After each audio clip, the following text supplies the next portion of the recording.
Assalamualaikum warahmatullahi wabarakatuh. Bismillahirrahmanirrahim. Alhamdulillah wassalatu nahmaduhu wa nasta'inu wa nastaghfiruh wa na'udzubika min shururi anfusina wa min sayyiati a'malina may yahdihillahu fala hadiya lahu wa may yudlil fala hadiya lahu. Asyhadu an la ilaha illallah wa asyhadu anna Muhammadan Rasulullah la nabiyya ba'dah. Di sini saya Muhammad Nurhaski Maulidi akan mempresentasikan tentang konsep pembelajaran pembiasaan berwudu, sholat, berzikir, dan doa di pembelajaran PPAI pada SMP. Jadi pendidikan agama Islam bukanlah hanya sekedar mata pelajaran yang biasa dianut oleh beberapa siswa atau bisa diajak oleh beberapa siswa, tapi lebih dari itu. Di dalam pembelajaran PAI di SMP ini kita juga dapat mempelajari apa itu berwudu, apa itu sholat, apa itu berzikir, dan juga apa itu doa. Jadi berwudu, sholat, tadarus Al-Quran, berzikir, dan berdoa juga merupakan bentuk ibadah yang sangat penting dalam Islam. Oleh karenanya siswa juga wajib diajarkan untuk membiasakan ibadah-ibadah tersebut. Dalam pelaksanaannya, pembiasaan ibadah ini nggak bisa dilakukan secara spontan, tetapi harus dilakukan secara terus-menerus agar siswa itu paham dan tidak terbebani dengan adanya hal-hal tersebut. Namun di dalam aplikasinya, pengaplikasiannya terdapat beberapa kendala, yaitu kurangnya kesadaran peserta didik, minimnya pengawasan dari orang tua dan guru, serta pengaruh lingkungan yang kurang mendukung. Nah, di sini saya akan menjelaskan tentang pengertian strategi dan model pembiasaan.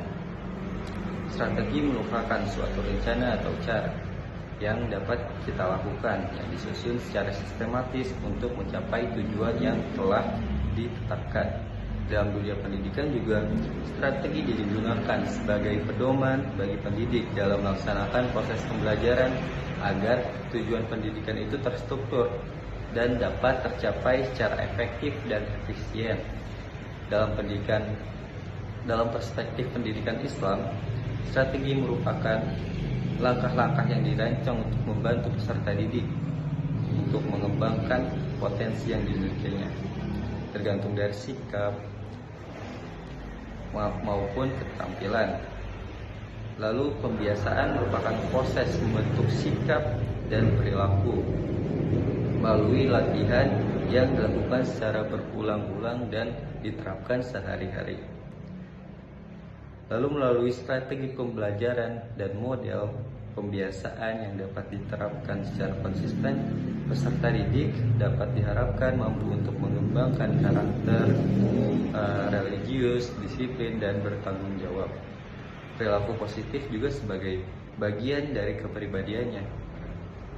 Sehingga tujuan pendidikan Islam untuk membentuk manusia yang beriman, bertakwa, dan berakhlak yang baik. Oke, selanjutnya ada penerapan pembiasaan berwudu, berzikir, sholat, tadarus Al-Quran, dan membaca doa. Pembiasaan berwudu itu dalam pendidikan Islam merupakan upaya menanamkan kebiasaan untuk berwudu sebelum melaksanakan ibadah yang lainnya. Jadi kita memberitahu kepada peserta didik bahwa berwudu itu bukan hanya sebagai syarat sah sholat, tetapi untuk sebagai kegiatan bersuci rohani maupun jasmani. Nah, daripada itu, dalam praktiknya pembiasaan ini dilakukan dengan memberi contoh langsung kepada peserta didik dari guru. Nah, lalu latihan berulang agar sang peserta didik ini paham bagaimana cara yang berwudu.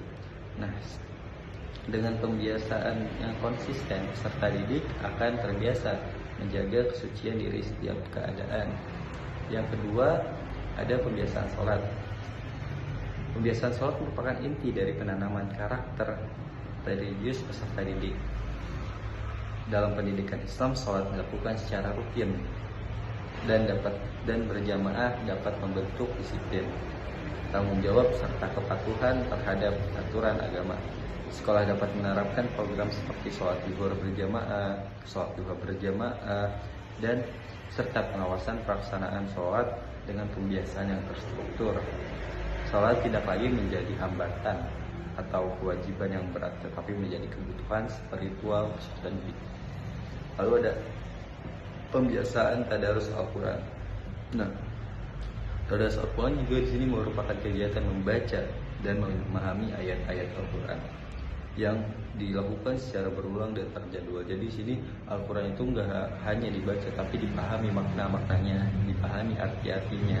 Ya, di sini juga Al-Quran menanamkan religius, menanamkan cintaan terhadap kitab suci.